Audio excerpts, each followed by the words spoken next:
반갑습니다. 오늘 부득이하게 조금 온라인 강의를 진행하게 됐습니다. 네, 그래서 오늘 수업을 좀 빨리 끝내고 여러분들이 쉴 수 있게 좀 그렇게 빨리 강의를 끝낼 예정이고, 그리고 출석 체크 같은 경우에는 이 마지막에 나가는 퀴즈를 제출하시고, 그런 다음에 그 이러닝 공지사항에 댓글로 이름과 학번 그리고 GitHub 온라인 주소에 업로드한 링크를 같이 남겨주시면 그걸 제가 확인하고 그걸 제출하신 분들만 출석으로 인정해 드리도록 하겠습니다. 네, 그럼 강의 시작하겠습니다. 오늘은 제어문 두 번째 시간입니다. 지난 시간에는 우리가 제어문 중에서 if문을 배웠죠. 그래서 if문이 뭐냐면은 조건문으로 컴퓨터가 참과 거짓, 우리가 주어진 조건문의 참과 거짓을 연산한 다음에 if문 아래에 조건문이 만약에 참이라고 하면은 if문 아래에 있는 코드 블록을 실행한다. 요런 구문이었어요. 그리고 if문 조건문이 false 거짓으로 판명이 되면은 그 아래 있는 뭐 else if로 넘어간다거나 아니면 else 그 아래 있는 코드 블록을 실행한다거나 요러한 방식으로 동작했다는 걸 우리가 지난 시간에 배웠었습니다. 그리고 오늘 할 거는 이 제어문 중에서 두 번째 for문과 while문 반복문이라는 걸 배우게 될 겁니다. 이 반복문은 우리가 주어진 어떤 특정한 길이 안에서 그 길이 안에서 일정한 코드 블록을 반복해서 실행하게 하는 그러한 역할을 수행합니다. 보다 자세한 내용은 이제 다음 슬라이드를 보면서 좀 진행을 해보겠습니다. 네, 그래서 반복문이라고 하는 거는 일정한 어떤 시퀀스, 그러니까 우리가 이제 데이터 타입에서 배웠던 리스트 혹은 뭐 문자열 뭐 이런 것 등등 뭐 딕셔너리 뭐 이런 것들이 있고 이런 것들이 각 요소, 그러니까 어떤 특정 집합을 가지고 있었는데 그 집합 안에 있는 요소들을 하나 꺼내서 개별적으로 어떤 코드를 실행하게 만드는 그런 구문이라고 보시면 되겠습니다. 그래서 폴문 같은 경우에는 좀 특정 횟수만큼 우리가 길이를 좀 주어져요. 그래서 리스트의 길이가 그러니까 리스트의 길이라고 함은 리스트라는 집합이 가지고 있는 요소의 개수겠죠. 만약에 문자열을 넣는다고 하면은 문자열의 길이만큼, 문자열의 길이라고 하는 거는 한 글자 한 글자 한 글자 그 각각을 계속 꺼내서 반복해서 어떤 특정 코드를 실행한다. 이렇게 보시면 되겠습니다. 이렇게 반복문이 필요한 이유는 우리가 제가 여러 번 말씀드렸지만 우리가 어떤 일을 하면서 반복적으로 수행해야 되는 일들이 굉장히 많아요.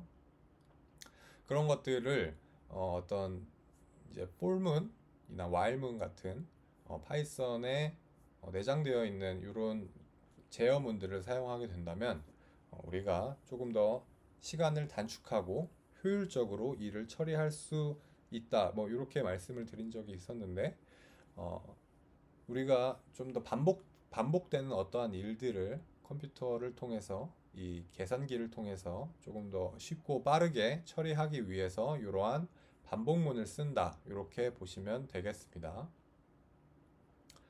또 이제 파이썬뿐만 아니라 뭐 C++, 뭐 C 언어 뭐 이런 것들에서도 for문 그리고 while문 이렇게 반복문이 두 가지가 존재하는데요.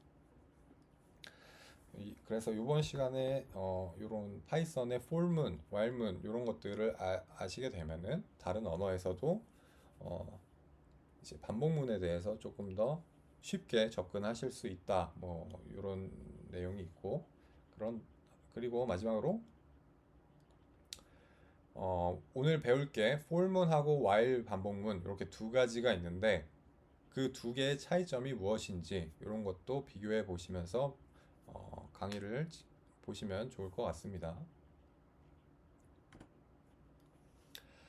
네, 그래서 먼저 for문입니다. 이제 for문이 어떻게 생겼고 우리가 이것들을 배운 다음에 어떻게 사용할 수 있는지 이런 것들을 중점적으로 배워보도록 하겠습니다. for문 같은 경우에는 이제 시퀀스, 그러니까 리스트, 문자열, 뭐 딕셔너리 등등 뭐 이런 것들을 각 요소, 그러니까 어떤 리스트의 길이만큼 특정 횟수가 정해져 있고 그 횟수만큼 반복 실행하는 것을 for 반복문이라고 합니다. 그래서 우리가 주어진 리스트, 뭐 문자열, 딕셔너리 같은 것들을 어, 이제 for문을 사용하게 되면은 이제 리스트가 가지고 있는 어떤 요소, 그러니까 여기서 말하는 자료 같은 것들을 순서대로 변수에 어, 대입을 하게 됩니다. 변수에 계속 이렇게 할당을 하게 되는데 이제 그 for문이 끝나는 시점이 언제냐? 리스트의 마지막 요소가 변수에 할당되고 코드 블록이 실행되면 이제 for 반복문이 종료가 되게 됩니다. 그래서 for문의 기본 구성을 보시게 되면은 먼저 for이라고 하는 걸 여기다 앞에다 적어주고 그런 다음에 임의의 변수를 집어 넣어줍니다. 여기 빨갛게 표시된 거 있죠? 그런 다음에 in이라고 하는 것을 반드시 써 주셔야 되고 그 뒤에 변수에 할당하려고 하는 그 자료, 그러니까 여기서는 리스트나 뭐 문자열, 딕셔너리 같은 것들이 여기에 해당되겠죠.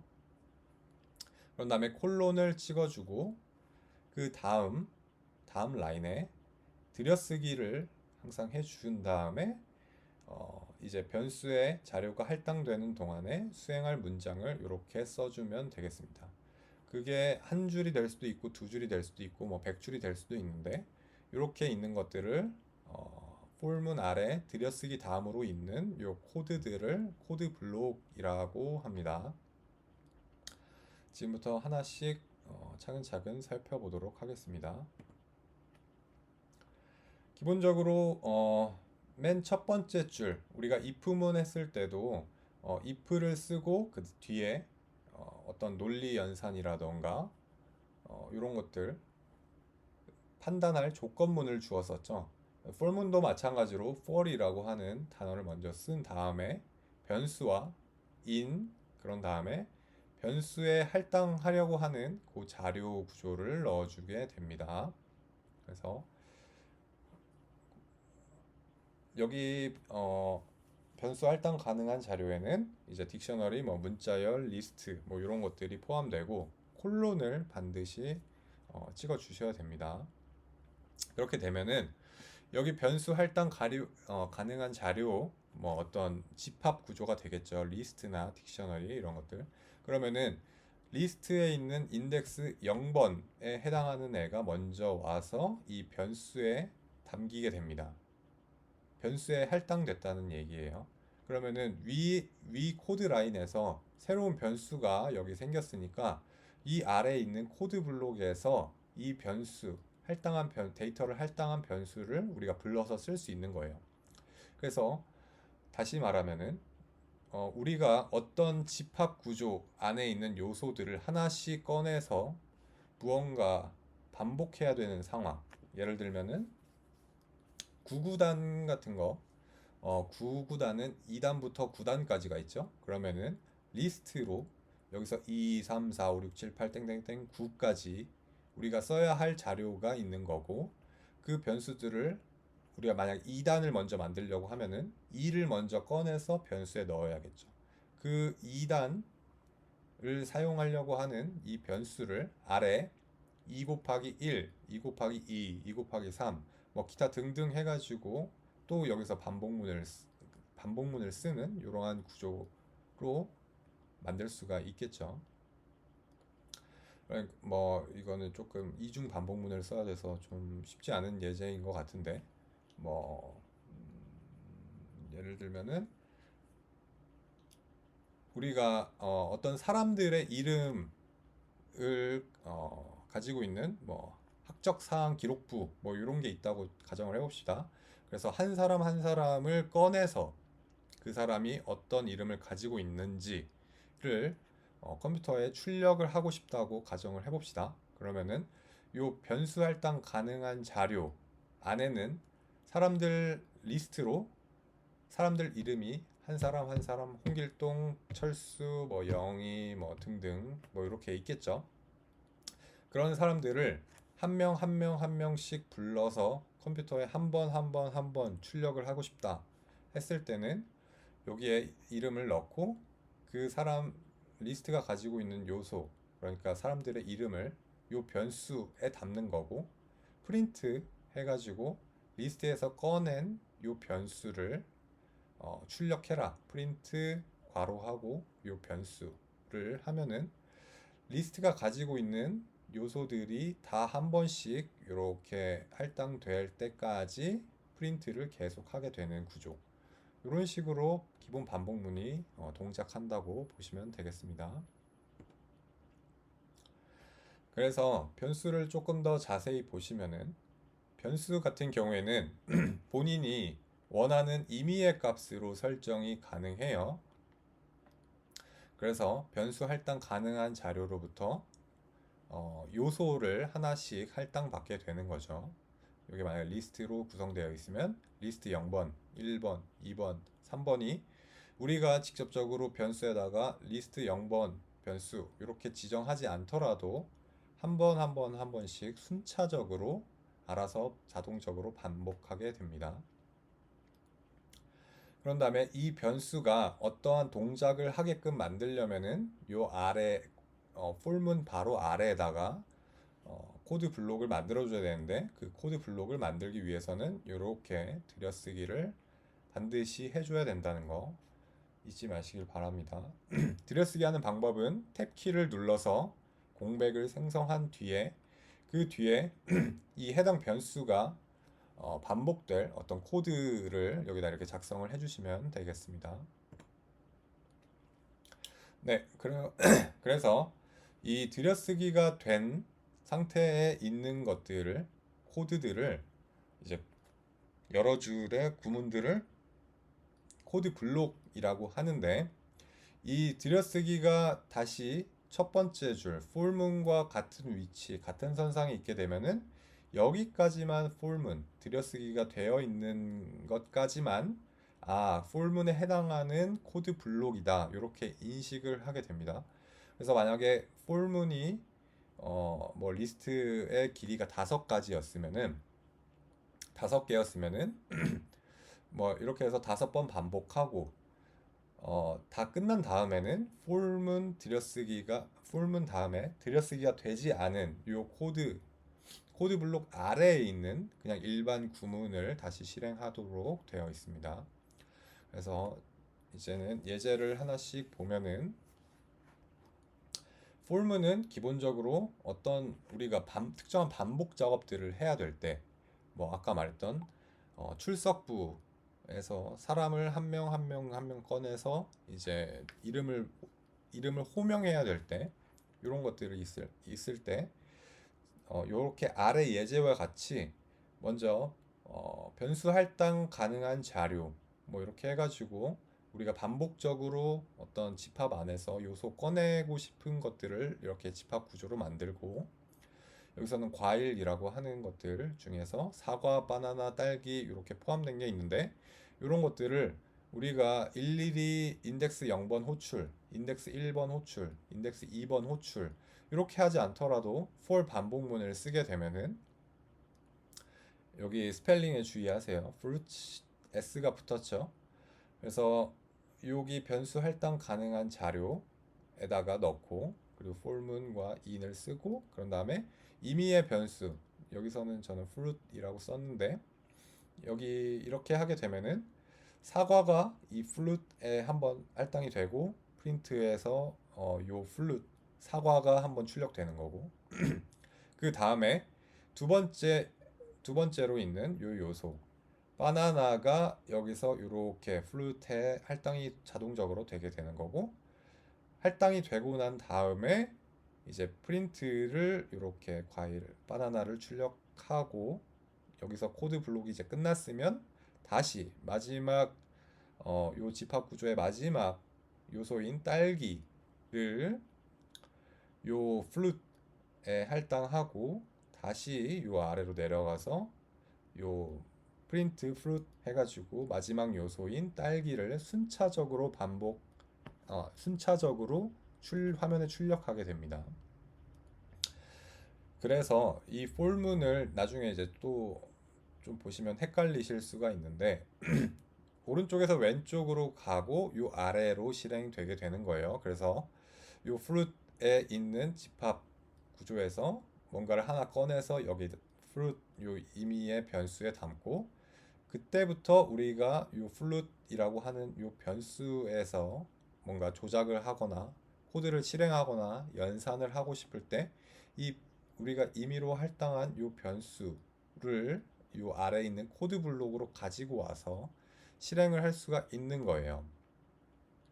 여기서 할당된 임의의 변수는 이 코드 블록 안에서만 사용할 수가 있어요. 요 들여쓰기가 된 요 폴문 아래에 있는 코드 블록 안에서만 사용할 수가 있다는 것에 주의하시기 바랍니다. 그래서 방금은 이제 리스트를 사용한 딕셔너리를 확인을 해봤고, 이번에는 이제 변수 할당 가능한 자료가 딕셔너리일 때는 어떻게 하냐, 딕셔너리를 가지고 폴문을 쓰고 싶을 땐 어떻게 하냐를 살펴보도록 하겠습니다. 네, 먼저 딕셔너리를 하나 만들어야겠죠. 우리가 변수 할당 가능한 자료를 어떤 반복문을 쓰고 싶은 그런 자료 구조를 하나 이렇게 만들어서 딕이라고 하는 변수에 이렇게 만들었어요. 여기 딕셔너리 안에는 키가 과일이고 거기에 value는 사과예요. 그런 다음에 또 가지고 있는 요소가 이제 숫자라는 키가 있고 거기에 1이라고 하는 value가 있어요. 마지막으로 사람 이름이라고 하는 키와 홍길동이라고 하는 value를 가지고 있습니다. 이렇게 키 밸류, 키 밸류, 키 밸류 이렇게 있는 형태가 딕셔너리죠. 그래서 딕셔너리도 마찬가지로 폴문을 쓰게 되면은 순서대로 하나하나 꺼내 오게 됩니다. 여기에 있는 요소 이 한 덩어리, 키 밸류 요 한 덩어리, 키 밸류 한 덩어리를 이렇게 뽑아 오게 돼요. 폴문을 쓰게 되면. 그런데 우리가 지금 임의로 설정한 변수 이름이 i예요. 이 i에 할당되는 딕셔너리가 가지고 있는 요소를 하나 할당을 했을 때 i가 갖게 되는 요 값은 딕셔너리가 가지고 있는 키 값이에요. 키 값. 과일이라고 하는 키가 할당되는 거예요. 그럼 만약에 딕셔너리가 가지고 있는 첫 번째 인덱스에 있는 요 밸류 값을 가지고 오고 싶다라고 하면은 우리가 딕셔너리 하고 요 대괄호 치고 그 다음에 그 안에 키를 불러오게 되면은 이렇게 밸류를 딕셔너리에 키가 가지고 있는 밸류를 갖고 오게 되는데, 이런 식으로 딕셔너리 하고 대괄호 치고 키, 지금 요 i에는 과일이라고 하는 요 값이 할당이 되어 있죠. 그러면은 딕셔너리가 가지고 있는 과일을 갖고 와라. 그러면은 여기에는 사과라고 하는 값이 화면에 출력되겠죠. 요 i는 과일이겠죠. 첫 번째로는. 만약 여기까지 출력이 완료되면 폴문은 또 다음 요소를 이제 반복하기 위해서 딕셔너리 인덱스 1번에 있는 요 키 밸류 값을 가져와야겠죠. 딕셔너리에서 임의의 변수로 할당할 때는 키 값을 가지고 오고, 두 번째로 i에 담긴 값은 숫자라는 키 값이 되겠죠. 그래서 i는 숫자가 될 것이고, 요 딕셔너리 대괄호 치고 키값 숫자를 넣게 되면 여기에는 딕셔너리에 숫자라고 하는 키에 있는 value 값을 호출하게 되는 거니까 1이라는 값이 이렇게 들어가게 될 겁니다.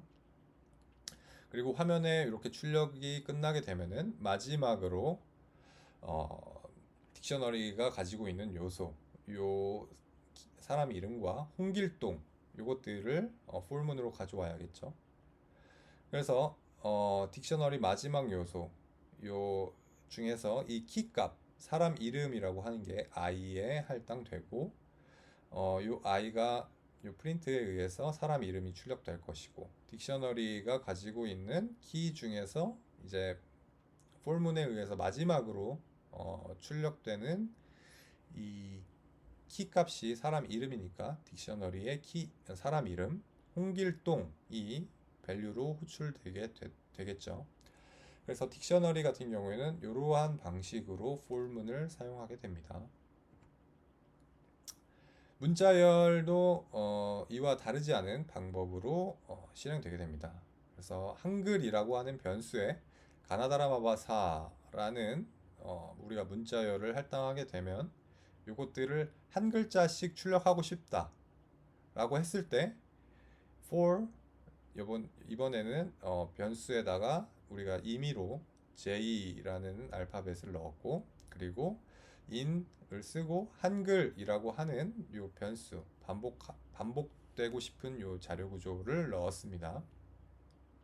그렇게 되게 되면은 가가 J에 담기고 나가 J에 담기고 이렇게 가, 나 이렇게 순서대로 출력 한 글자씩 한 글자씩 출력이 되게 됩니다. 이런 식으로 문자열을 반복할 수가 있습니다. 숫자형은 반복이 안 됩니다. 네, 그래서 만약에 리스트를 쓰고 싶다, 아니면은 뭐 우리가 숫자형 집합을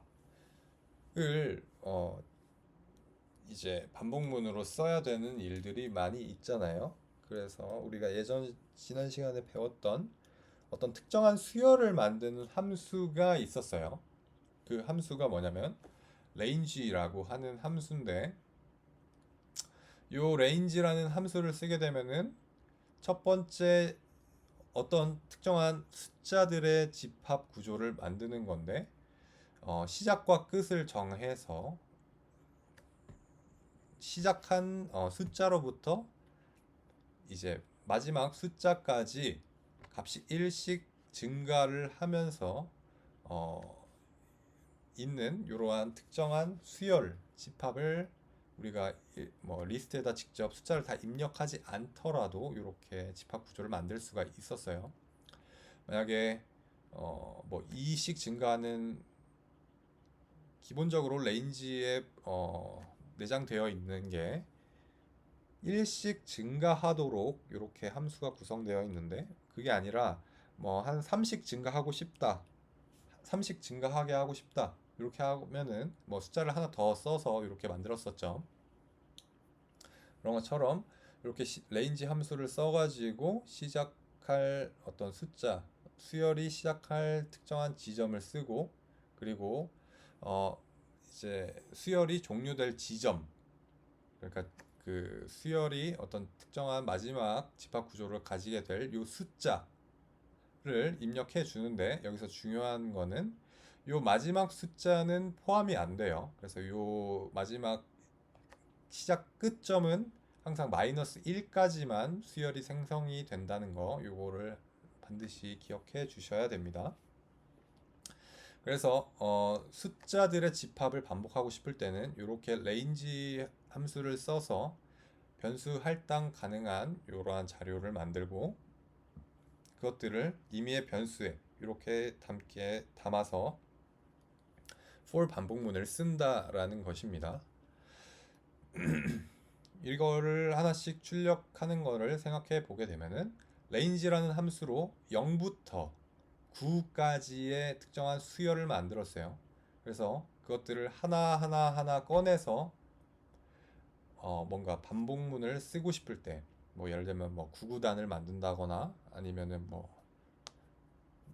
로또 번호 생성기 뭐 이런 것도 만들 수가 있겠죠. 뭐 랜덤하게 0부터 45까지 순서를 만들고 뭐 해가지고 뭐 하나 넣는다거나 뭐 이렇게 해서 만들 수가 있는데, 그런 것들을 이제 리스트 형태로 숫자를 다 기입하지 않더라도 자동적으로 수열을 이렇게 만들어주는 레인지 함수를 쓰고, 거기에서 이제 요소를 0부터 지금은 이제 9까지로 되어 있으니까 0, 1, 2, 3, 4 이렇게 화면에 출력되게 하는 for문을 쓸 수가 있다라고 하는 겁니다. 이게 이제 어떤 특정한 숫자들의 집합 을 가지고 for 반복문을 쓰고 싶을 때 하는 방법이었습니다. 네, 여기까지가 for 반복문에 대한 얘기였고, 다음 시간에 아마 for문에 대해서 한 번 더 강의를 진행할 예정이에요. 여기서는 이제 for문을 두 개, 세 개 뭐 이렇게 겹치고, 혹은 또 여기에서 for 반복문을 쓰고 if문, 조건문까지 얹어서 뭐 우리가 가지고 있는 숫자가 1부터 10까지 숫자가 있는데, 이 중에서 화면에 1부터 10까지의 숫자를 출력하되 뭐 홀수인 숫자들은 화면에 출력하지 않는다. 이러한 프로그램들을 만들 때 for문과 함께 이 코드 블록 아래에다가 if문 같은 것들을 쓰게 돼요. 그렇게 복잡한 구조를 좀 가지게 되는데, 이런 것들에 대해서 다음 시간에 다뤄보도록 하고, 오늘은 되게 심플한 for문 그리고 while문 이 두 가지만 가장 간단한 구조만 살펴보도록 하겠습니다. 그 다음에 이제 while문이에요. for문과 반복문이 크게 for문과 while문 이렇게 두 가지, 그리고 뭐 하나 더 있긴 한데 아무튼 이렇게 두 가지가 있는데, for문이 있는데 왜 굳이 while문을 또 알고 이걸 또 써야 되냐, 이렇게 생각을 할 수가 있어요. 그런데 지금까지는 for문을 썼던 이유는 어떤 특정한 범위가 지정되어 있는, 우리가 끝 지점을 알고 있는 상태에서 반복문을 써야 될 때는 이렇게 for문을 썼었는데, 항상 어떤 리스트의 길이 정해져 있죠. 리스트를 우리가 만들었고 그 리스트의 길이가 정해져 있었고, 딕셔너리의 길이, 딕셔너리 키 개수가 3개로 지정되어 있으면 3번을 반복하고, 만약에 수열로 했을 때 우리가 수열의 끝 지점까지의 어떤 특정한 길이의 집합, 길이를 가지고 있는 집합, 이렇게 반복해야 되는 횟수가 정해져 있을 때는 for문을 썼었는데, 이제 while문 같은 경우에는 우리가 그 끝 지점을 모르는 상황이 있을 수도 있어요. 그러니까 리스트를 우리가 만들었는데 그 리스트의 길이가 뭐 무한대로 크다라고 하던가, 무한대로 크지만 어떠한 특정한 숫자가 나왔을 때 이제 반복문을 종료하게 만들고 싶다거나, 이렇게 코드를 짜고 싶을 때가 있어요. 그런 상황에서 이제 반복해야 되는 길이가 정해져 있지 않을 때, 어떠한 특정한 숫자를 만나거나 어떠한 특정한 문자를 만났을 때 이제 코드를 중단해야 되는 이런 특수한 상황에서 반복문을 사용하기 위해서 while문을 씁니다. 뭐 어떤 상황이 있냐라고 하면은 뭐 우리가 어떤 글을 가지고 왔다고 가정을 해봅시다. 우리 뭐 보고서를 만들거나 아니면은 웹 브라우저에서 컨트롤 F 해가지고 뭔가 특정한 단어를 검색할 때 있죠. 그럴 때 어떤 일이 발생하냐면은 우리가 찾고 싶은 문서 안에서 특정한 단어를, 우리가 찾고 싶은 단어를 입력하잖아요. 그럼 컴퓨터는 위에서부터 아래로 모든 그 문서가 가지고 있는 문자열, 글을 다 가지고 와서 하나 한 글자씩 이제 조회를 해보는 거예요. 사용자가 찾고 싶어 하는 요 단어가 문서에 있는지 없는지를 알아야겠죠. 근데 문제는 뭐냐면은 요 문서의 길이가 어떤 사람은 뭐 문서를 뭐 1000페이지 넘게 만들 수도 있는 거고 2000 어떤 사람은 2000페이지 넘게 문서를 만들 수도 있는 거고 뭐 리스트로 치면 문자열의 길이로 치면 뭐 글자가 막 10,000개, 20,000개, 뭐 10만 개, 100만 개 이렇게 막 특정하게 정해지지 않은 상황에서 어 끝까지 어떤 특정한 우리가 찾고 싶어 하는 단어를 만나면 요 반복을 조회하는 걸 종료해라 이렇게 할 수가 있잖아요. 그런 상황일 때 이제 while문 이런 것들을 쓰게 됩니다. 그래서 while문 같은 경우에는 이제 조건문을 같이 쓰게 되는데 while문이 참으로 판명됐을 동안에 이 while문 아래에 있는 요 코드 블록들을 요 계속 무한히 반복해라 이렇게 실행이 되게 됩니다. 조금 더 자세히 살펴보겠지만 while문을 쓸 때는 for문을 쓸 때는 이제 리스트나 이런 집합 구조를 넣어 줬었죠. 변수 할당 가능한 자료에. 근데 while문 같은 경우에는 이제 while 뒤에 이제 조건문을 넣게 되는데 이 조건문이 반복을 수행하는 동안 참으로 연산이 돼서 어, 컴퓨터가 판단했을 때 요 조건문이 참으로 판명이 됐을 때에만 요 while문 아래에 있는 코드 블록을 계속해서 반복을 하게 되는 겁니다. 언제까지? 이 조건문이 false, 거짓으로 판명될 때까지 계속 요 코드 블록을 한 번씩 반복해요. 그래서 요 코드 블록을 반복하고 위로 넘어가서 조건문이 또 변경이 되는데 while문이 한 번 반복될 때마다 조건문을 한 번씩 변경이 되도록 이렇게 코드를 구성하는데 이 조건문이 false로 판명이 될 때까지 이 아래 코드 블록을 계속 무한히 이제 실행한다 이렇게 표현을 합니다. 이렇게 그렇게 하는 거를 이제 무한 루프다 이렇게 표현을 합니다. 그래서 요 while 반복문의 기본 구성은 while을 쓰고 그 다음에 띄어쓰기를 하고 조건문을 입력합니다. 이 조건문은 if문처럼 생겨는 있는데 if를 쓰지는 않습니다. 이따가 자세히 보게 될 거예요.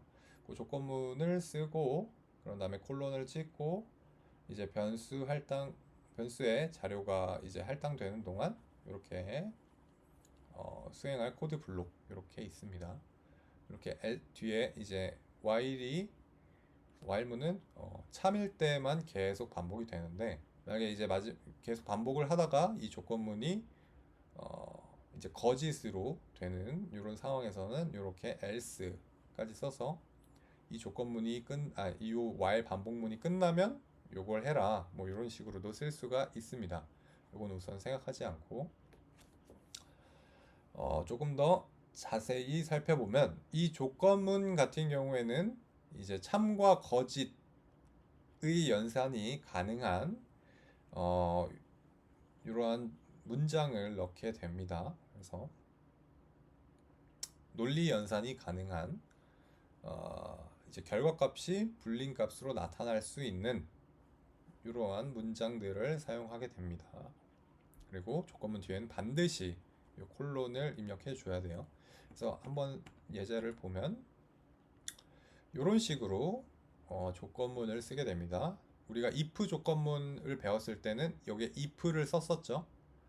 그런데 while 반복문을 쓸 때는 while을 먼저 쓰고 조건문만 if가 없는 조건문만 이런 식으로 논리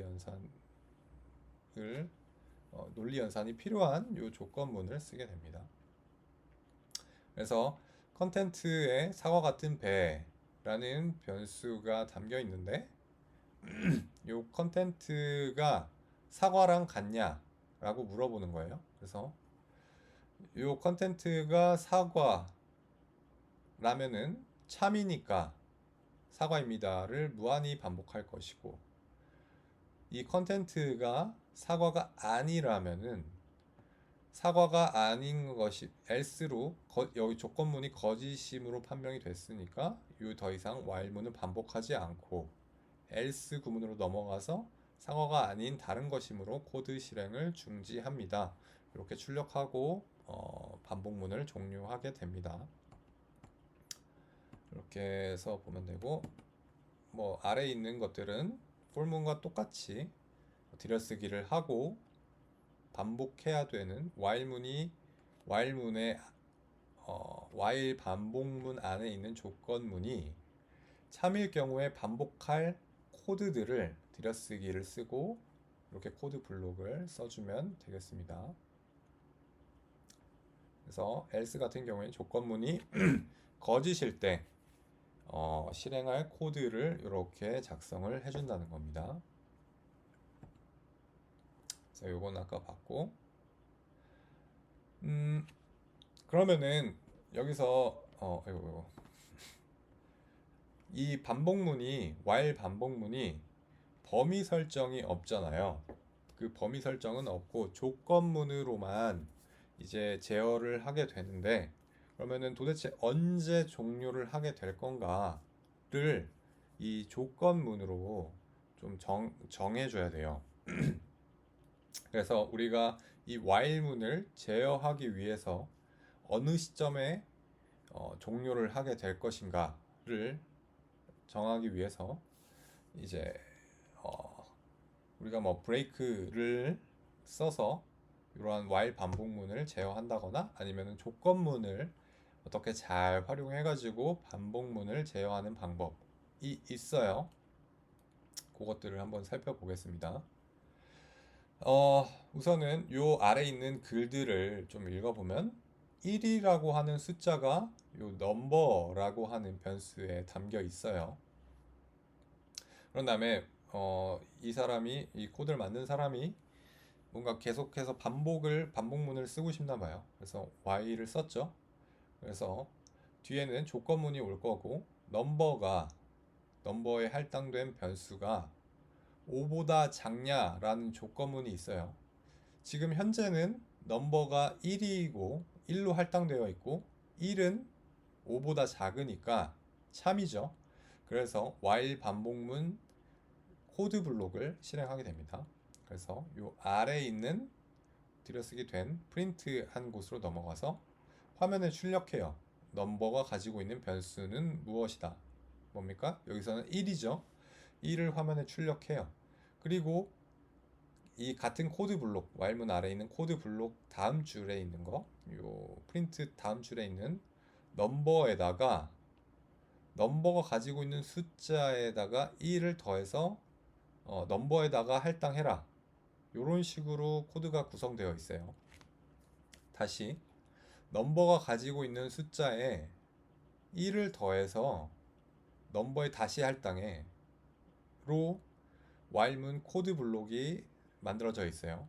그러면은 다시 처음으로 돌아가서 이 코드를 생각해 보면 넘버에 맨 처음에 1이 할당돼 있고 while 반복문이 있는데 조건문을 만났어요. 조건문을 만나서 처음에는 1은 5보다 작으니까 while 반복문 참이죠. 코드를 실행해야겠죠. 프린트 1을 찍고 아래로 내려와서 넘버가 1을 가지고 있었고 1에 1을 더해서 넘버에다 2라는 숫자를 할당한 거예요. 요 넘버가 재할당된 거예요. 숫자 2로 재할당돼서 다시 반복문이기 때문에 다시 위로 올라가요. 요 넘버는 이제 가지고 있는 숫자가 더 이상 1이 아니라 여기서 하나가 더해졌으니까 넘버가 가진 숫자는 2가 됩니다. 그래서 2도 5보다 작으니까 참으로 판명돼서 또다시 요 아래에 있는 코드 블록을 실행하게 돼요. 그래서 프린트 2를 찍고 넘버에는 2가 먼저 할당되어 있으니까 2 더하기 1 해서 3이라고 하는 숫자를 넘버에 또 재할당해요. 그래서 다시 위로 모든 코드 블록이 끝났으니까 3은 5보다 작다.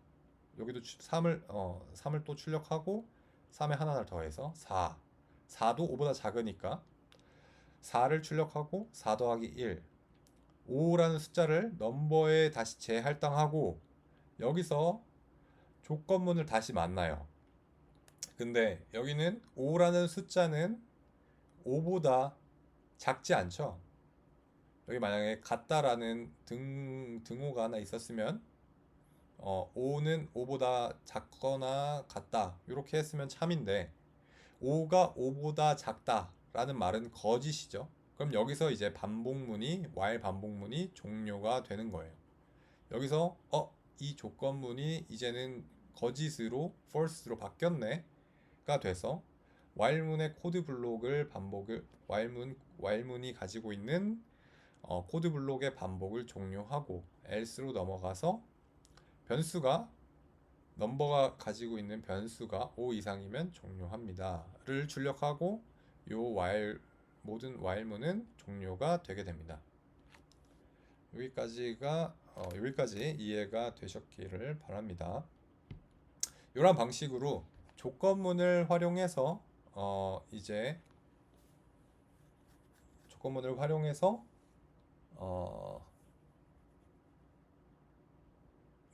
조건문을 활용해서 어느 시점까지 반복을 할 것인지를 제어한다는 것이었습니다. 그런 다음에 그런 게 아니라 우리가 뭐 브레이크를 쓸 수도 있어요. 브레이크가 뭐냐면은 요 브레이크를 만나면 while 반복문을 그냥 중지해 라고 하게 됩니다. 그래서 여기는 아까와 비슷한 while문인데 여기 프린트 다음에 브레이크가 있죠. 그러면은 요거는 어떻게 출력이 되게 되는지 한번 직접 써보세요. 그래서 넘버가 1이고 1이 5보다 작으니까 참이니까 요 아래 코드 블록을 실행해야 되는데 넘버를 출력하고 그런 다음에 여기서 브레이크를 만났죠. 그럼 여기서 바로 코드가 종료되게 됩니다. 여기 뒤에 뭐 코드가 있건 말건 상관없이 바로 while문을 종료하게 됩니다.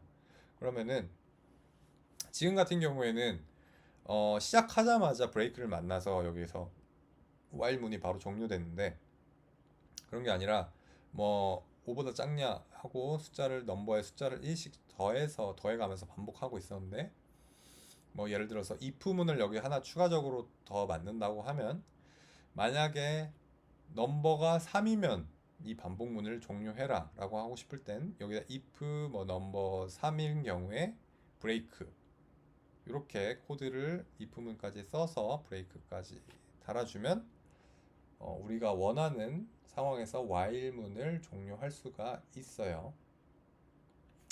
이렇게 while문을 어떤 특정한 조건식과 코드 블록을 활용해서 종료 지점을 정하거나 아니면 break라고 하는 단어를 써서 while의 반복 지점을 정해주지 않으면 while은 조건문이 true인 경우에 무한히 반복하기 때문에 컴퓨터가 멈추지 않고 계속 화면에 뭔가를 출력한다거나 연산을 무한히 값을 계속 일씩 더해 나간다거나 원줄 3.14 블라블라를 계속 연산해 나간다거나 하는 일들이 수행되게 됩니다.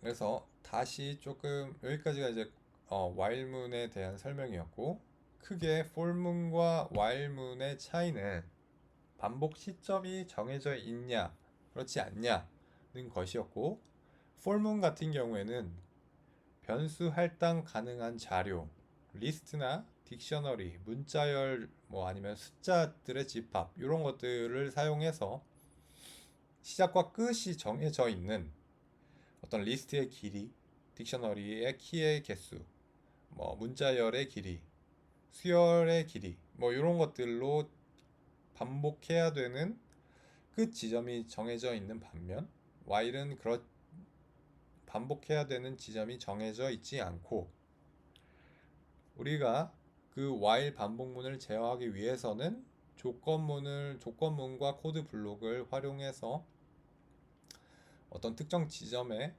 조건문이 false로 판단되게 만들어서 반복문을 종료시키거나 while문에 break라고 하는 단어를 써서 while문을 종료시키거나 이러한 방식으로 반복문을 제어한다는 점에서 for문과 while문의 차이점이 있었습니다.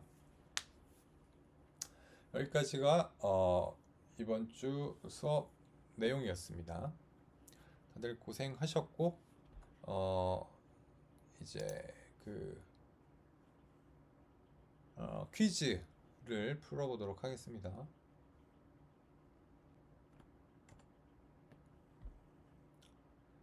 네, 그래서 이어서 이제 오늘 요 퀴즈를 풀고 공지사항의 학번과 이름, 학번 이름, 그 다음에 이 GitHub에 업로드한 요 퀴즈를 풀이한 내역을 GitHub에 올리시고 그 GitHub 주소를 링크를 남겨주시면 이제 출석으로 인정하도록 하겠습니다. 그래서 이번 6주차 퀴즈 내용은 기초 계산기 프로그램 개발이에요. 이걸 왜 하냐면은 우리가 나중에 과제로 제출해야 될 게 이제 안전공학 뭐 관련 어플리케이션, 계산기 어플리케이션 개발 이런 게 있었죠. 그래서 뭐 자기 나름대로 자율 주제를 가지고 안전공학에서 반복적으로 수행해야 되는 어떤 연산들, 방정식 같은 것들을 우리가 특정한 숫자만 뭐 변경하면은 그런 연산들을 알아서 처리해주는 어플리케이션을 만드는 이런 과제를 해야 되는데 그런 것들을 하기 위해서 가장 좀 심플한 구구단이라고 하는 이러한 계산기를 하나 만들어 보도록 하겠습니다.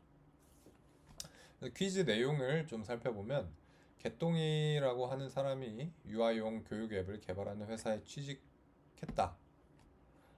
그런 사람이 이제 업무 지시를 받았는데 구구단 계산기를 만들으라는 업무 지시를 받았대요.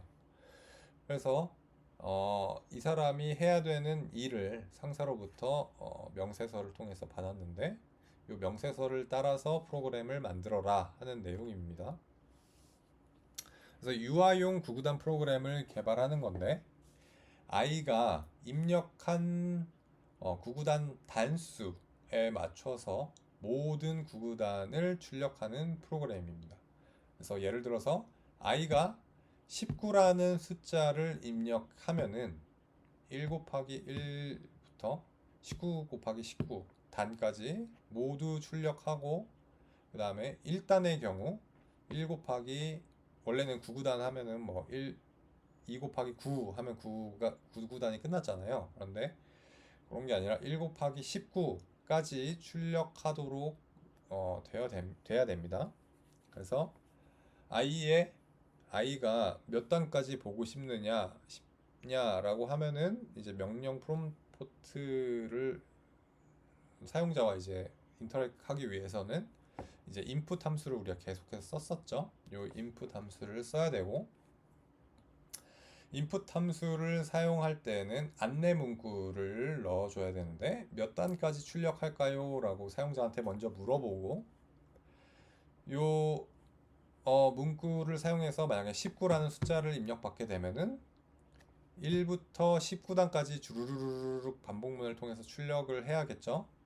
그것들을 단지 뭐 결과 9구단 연산의 결과만 보여주는 게 아니라 1 곱하기 1은 뭐다 뭐 이렇게 표현을 해야 되겠죠. 1 곱하기 2는 뭐 1 곱하기 3은 뭐 이렇게 아이가 볼 수 있게 화면에 출력을 해줘야겠죠. 그리고 또 친절하게 그 각각이 몇 단인지 알아볼 수 있게 이런 구문들 밑줄 땡땡땡 치고 몇 단인지 출력되게 하는 이런 구문들을 추가적으로 넣어 주셔야 됩니다.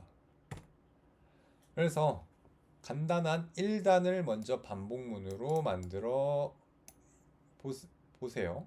요 힌트인데 1단을 먼저 만들어 보시고 그래서 폴문 하나를 만들어서 1 곱하기 1은 뭐 1 곱하기 2는 2 뭐 이렇게 해서 9단까지 출력되게 한번 만들어 보세요. 그러면은 어떻게 해야 되나 뭐 숫자가 뭔가 반복이 돼야 되고 그리고 어떤 특정 문자열도 있죠. 화면에 1 곱하기 1이라는 문자열도 출력해야 될 거고, 그 다음에 연산도 해야 될 거고, 1 곱하기 1의 연산도 해야 될 거고, 그 연산해야 되는 숫자들이 1씩 계속 늘어나야 되는 어떤 수열도 있어야 될 거고, 끝 지점도 정해야 되고, 뭐 요런 것들 볼 부분들이 많죠. 그래서 19단을 처음부터 뭐 만들려고 하면 사용자로부터 입력받은 단수까지 한 번에 다 코드를 만들려면 너무 복잡하니까 간단하게 1단부터 이런 식으로 반복문이 구성되어야 되는구나를 하나 만들어 보고, 여기서 필요한 게 어떤 변수들이 있고 어떤 변수들이 어떤 숫자가 계속 더해지면서 뭘 반복해야 되고, 문자열은 어떻게 해서 만들 것이고, 이런 것들을 한번 생각해 보는 거예요. 간단한 프로토타입을 먼저 만들어 보는 거죠. 그런 다음에 1단 같은 경우에는 이렇게 했는데, 요것들이 또 1단만 있는 게 아니라 2단도 있고 3단도 있고 4단도 있고, 사용자가 만약에 100단까지 입력했다 그럼 100단까지가 있는 거잖아요.